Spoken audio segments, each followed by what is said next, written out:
Biniyahin na po si retired Major General Vito Palparan sa Malolos RTC mula sa NBI para sa kanyang nakatakdang arraignment ngayong araw. At sa detalye may live report si Micaela Papa. Mika.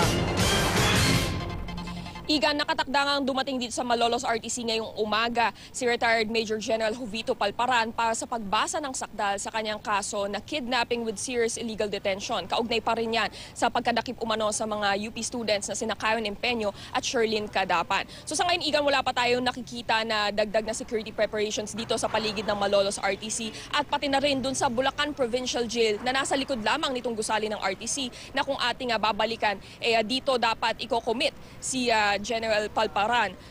Dapat last week pa nga siya ililipat dito sa Bulacan Provincial Jail pero na-delay na rin yung transfer dahil na rin sa pagplansya ng mga security preparations at hiniling na rin ng kampo ni Palparan na wag na muna siyang ilipat dito sa Bulacan Provincial Jail at manatili na lamang siya sa NBI dahil nga may banta umano sa kanyang buhay dito sa Bulacan Provincial Jail pero nakakong naman ng warden nitong kulungan na 24 hours ang security at ilalagay siya sa isang hiwalay na selda na may sariling palikuran. So bagamat wala pa tayong nakitang preps dito ngayon, Igan, mamaya inaasahan natin na dadami na yung mga tauhan dito ng PNP at AFP na magbabantay sa kaligtasan nitong si Palparan at darating na rin ang mga militante at people's organizations na balak daw magsagawa ng rally kasabay ng arraignment ni Palparan.